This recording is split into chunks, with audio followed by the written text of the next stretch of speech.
Good morning, everybody. It is Wednesday, October 6th, 2021, and it's 2 minutes with Jeff. This might be a little longer than 2 minutes, but just bear with me. First of all, I wanted to talk about two things today. First is going to be inflation. So, how does inflation affect real estate? So, typically, interest rates are kind of directly one way to combat inflation. The Fed has come out in their stance basically since last year, full blown coronavirus, that they're not going to be raising interest rates. So that's good for mortgage rates. It's going to keep everything down. But now we're seeing inflation this year. It's been going on since January. And like I said, one way to combat inflation is to raise interest rates, but the Fed has said that they don't want to do that. What I think is going to happen is they're going to have to. They're going to have to eventually. We did see month over month change in August that actually the inflation slowed to its least amount of change from month over month. So there could be some sort of indication that the inflation is slowing down a little bit, but it's yet to be seen.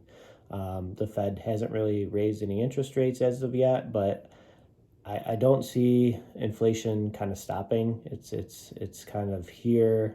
It's already affecting everybody, either supermarket, lumber prices, even though those have come down a lot. Supply and demand, everything. So eventually I think we're going to have to see interest rates rise. And I'll explain to you in 1 second of how that's going to affect real estate prices. Second thing we want to talk about is unemployment. So unemployment kind of indirectly affects real estate a little bit. If people are working, the economy's booming, everything's great, people are buying homes. If people are not working, there's less people out there, which seems totally contradictory of what we saw in 2021, just a frenzy of people wanting to buy.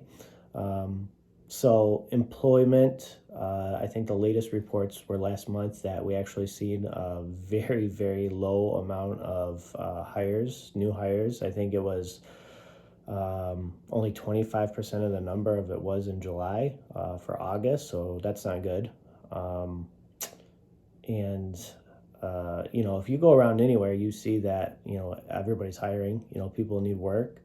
And the unemployment rate, I think, is currently 5.2%, which was a drop from last month, which was 5.3%. So the unemployment numbers are down. But in reality, everywhere you go, people are hiring, short-staffed, restaurants, fast food, even fast food places are closed sometimes because they just don't have the workers. So everywhere you go, you see help wanted. Our company, we're trying to hire a couple new real estate agents, and I'm having quite a very difficult time even getting people to apply. So it's tough. Now in September, the additional unemployment benefits ended, the federal. So hopefully I'm thinking that the government think that they think that this is going to kickstart people. It'd be like the catalyst to get people back to work, but I don't really know. There's been people who've been out of work for a very long time who are making more money staying at home than they were going to work. So I don't know. I kind of have mixed feelings about that. But without people going back to work and we get the unemployment numbers back to a healthy number, somewhere like 3%, somewhere between 3 and 4%, that's kind of the number of a healthy economy, and we're not there. We're still over 5, so we have a long way to go when it comes to that. So going back to inflation and interest rates, of how that's going to affect the real estate market. So in a normal real estate year, and this is just my personal opinion, but this is the observation that I'm seeing. A normal real estate year, you have a listing. Let's say you have a house for sale and there's 6 buyers. Okay, that's a pretty healthy ratio. What we saw in 2021 is we had a house for sale and we had 20 buyers. Okay, so we had huge demand, and that's supply and demand. I mean, it's just basic economics. When the supply is low and the demand is high, prices increase. That's what we saw happen in 2021. That's why you're seeing houses for sale for prices that you've never seen before, and you're like, this is crazy. I can't believe this. I don't want to say get used to it, but it's going to be around for a bit. If inflation continues to rise, and eventually over time, Jerome Powell at the Fed chair, they're gonna have to say, look, we need to start raising interest rates to keep up with the inflation. It's gonna happen. These rates can't. It seems like we've been saying this for such a long time. The rate's been at all-time lows, but the economy seems to be headed in the opposite direction right now, and they're going to have to raise interest rates. So very, very slowly. They're not going to do it in 2021, but I think at some point in time in 2022, they're going to have to come to the realization and say, yeah, this wasn't our plan, but we're going to have to start doing it. What that's going to do is you're going to have a ratio of, you're going to have people drop out of the market. I mean, it's just naturally going to happen. Interest rates are going to go up. That means mortgages are more expensive. Your monthly payment's going to be more expensive. So that house that you could afford in 2021, maybe if interest rates go up a couple points, and you're on a tight budget, this and that, you may be having second thoughts of buying. So let's just say that our ratio in 2021, one house, 20 buyers, which is crazy, but that's almost how it was. Let's say that a third of those buyers leave because interest rates are higher, things out of the control of normal everyday life happens, and it gets reduced by 1/3. Well, guess what? There's still going to be 13 people or 12 people still interested in that one house. And that is double the ratio of what we were seeing before, okay? So if you remove 1/3 of the buyers, we're still at double the demand of what we were before. And another factor into this is the supply of new construction starts. So new construction is so expensive, we're not seeing a lot of new construction. And the new construction is lagged so far back behind what the demand is. I don't know how many new homes need to be built to meet demand, but it's definitely in the millions. Okay, so housing shortage. There's not a lot of new housing, and that's really what's going on. So, in my personal opinion, we're not going to see prices come down. We're just not. I think it's gonna be here to stay for a while. Okay, and the Fed's not going to be raising interest rates through 2021, and then next year at some point in time in 2022, I think they're going to have to. So these prices, albeit high, I don't think they're coming down. I really don't.